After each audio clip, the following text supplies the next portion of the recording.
کوشش کریں جس چیز کے لیے آپ خود ترسے ہو کوئی دوسرا آپ کی وجہ سے نہ ترسے، پھر چاہے وہ رشتہ ہو یا خوشیاں یا سکون۔ جس دن تم دوسروں کا درد خود محسوس کرنے لگو گے تو سمجھ لینا کہ تم اشرف المخلوقات ہو۔ کسی کو اپنی زندگی میں روکنے کے لیے زبردستی نہ کرو، اگر وہ آپ کو واقعی چاہتا ہے تو وہ ٹھہر جائے گا آپ کے لیے۔ بہت سے رشتے ختم ہونے کی ایک وجہ یہ بھی ہوتی ہے کہ ایک صحیح بول نہیں پاتا اور دوسرا صحیح سمجھ نہیں پاتا۔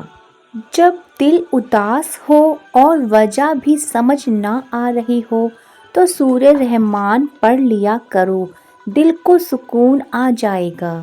استعمال کے بعد اکثر چمچوں کا یہی حال ہوتا ہے، لہٰذا سوچ سمجھ کر چمچہ گیری کیا کریں۔ ماں کے بعد اگر کوئی سب سے زیادہ دعائیں دینے والا ہے تو وہ بہن ہوتی ہے۔ جب تمہارے گھر میں رزق کی تنگی محسوس ہونے لگے تو اپنی بہنوں اور بیٹیوں کو محبت سے دعوت پہ بلا لیا کرو۔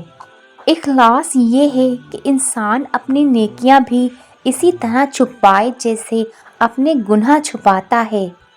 خود سے کمزور لوگوں کی عزت کرنا شروع کر دو، اللہ تعالیٰ طاقتور لوگوں سے تمہاری عزت کروانا شروع کر دے گا۔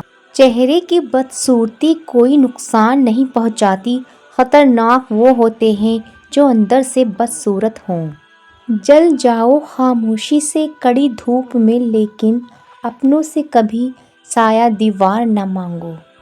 اپنے جذبات یکمشت ہی مت انڈیل دیا کریں، ممکن ہے آپ کو بعد میں علم ہو کہ برتن ٹوٹا ہوا تھا۔ گرانے والے اپنے ہوں تو پھر سنبھلنے میں وقت لگتا ہے۔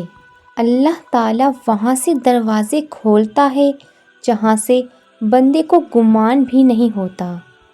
دنیا میں سب سے زیادہ نفرتوں کا سامنا سچ بولنے والوں کو کرنا پڑتا ہے۔ ایک پروگرام میں کسی شخص نے پوچھا، قوم کو آگے بڑھانے کے لیے کیا کرنا چاہیے؟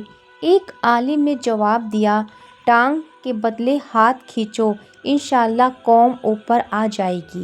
الحمدللہ کہنے کی عادت ڈالیں، کیونکہ اللہ پاک شکر گزاروں سے بہت محبت کرتا ہے۔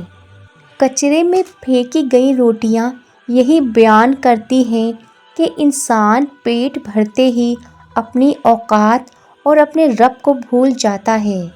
دور رہیں ایسے لوگوں سے جو صرف مطلب کے لیے آپ سے بات کرتے ہیں۔ خوش رہنے کے لیے اپنی زندگی سے زہریلے منفی لوگوں کو نکال دیں۔ انسان کی لالچ کا پیالہ کبھی نہیں بھرتا، کیونکہ اس میں ناشکری کے سوراخ ہوتے ہیں جو اس کو بھرنے نہیں دیتے ہیں۔ کہتے ہیں عقل چھوٹی ہو جائے تو زبان لمبی ہو جاتی ہے۔ اگر آپ ڈرائیور کو جانے بغیر ایک ٹرین میں پرسکون ہو کر بیٹھ سکتے ہیں تو پھر اپنی زندگی میں کیوں پریشان ہوتے ہیں جس کو اللہ چلا رہا ہے؟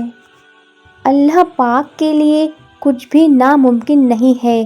تم نے جو صبر کیا ہے اس کا صلہ ضرور ملے گا۔ محبت کی پہچان عزت ہے۔ جو آپ کی عزت نہیں کر سکتا تو یاد رکھیے وہ کبھی بھی آپ سے محبت نہیں کر سکتا۔ آپ کا خوش رہنا ہی آپ کا برا چاہنے والوں کے لیے سب سے بڑی سزا ہے۔ ہمارے معاشرے کی ایک تلخ حقیقت، محبت کسی سے اور شادی کسی سے۔ اللہ پاک نے ماں کا نعل و بدل دنیا میں دینا پسند نہیں کیا، بس اپنی مثال دے دی کہ میں 70 ماؤں سے محبت رکھتا ہوں۔ اور جب تمہارے گھر میں رزق کی تنگی محسوس ہونے لگے تو اپنی بہنوں اور بیٹیوں کو محبت سے دعوت پہ بلا لیا کرو۔